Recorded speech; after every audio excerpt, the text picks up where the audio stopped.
the 5th grade science standard for the state of Texas, 5.2b states that students are expected to ask well-defined questions, formulate testable hypotheses, and select and use appropriate equipment and technology. Now, the whole idea of science begins with a person inquiring about the world and universe around them. They begin by asking a question and strive to discover an answer. This is science at its core.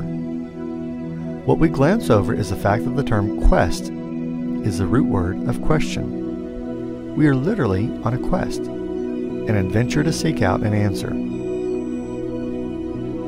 As stated by famous lecturer Ralph Waldo Emerson, men love to wonder, and that is the seed of science.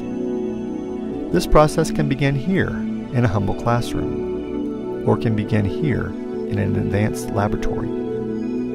It exists in all arenas of science, whether studying the animal world in biology, examining the influence of abiotic factors in ecology, peering into the vast expanse of our universe, or undertaking the exciting work of rocket science. Developing hypotheses is the most natural and basic element of scientific endeavor. Equipped with his 5 senses, man explores the universe around him and calls the adventure science. Now, for educators, should the term hypothesis be commonly defined as an educated guess? I would emphatically say no. This is due to the negative connotation that the word guess brings to the topic. When a scientist develops a hypothesis, they have already researched or observed much about the question they are trying to answer. So the term guess should not be used in this context. Therefore, a simple definition of hypothesis is a possible answer. When formulating a hypothesis, be specific and detailed. Make sure to include your independent, dependent, and controlled variables. Lastly, we have to remember that we can never be 100% sure in scientific hypotheses and theories. This is simply due to the inherent limits imposed by our human observations of the world. There's no possible way to account for every single variable or influence in experiments, or to even know everything that may affect it.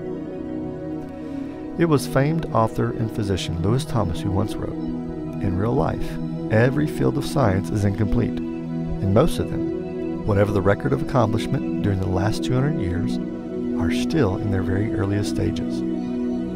Therefore, when we arrive at the point to where we have tested and retested our hypothesis and have analyzed our data to see what can be said of our answer, we cannot simply say that our hypothesis was right or wrong. Nor can we fully say that our hypothesis is supported or rejected by the data.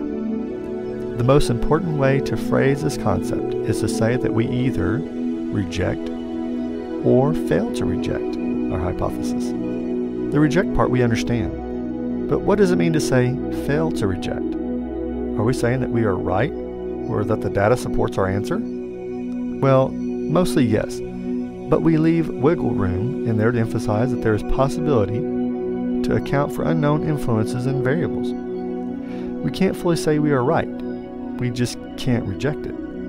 This is how it works in the real world of science. However, do we expect elementary or middle school students to say that they reject or fail to reject a hypothesis? For these younger scientists, I think it's okay to say the terms support or reject. We are simply wanting to train them in scientific methodology.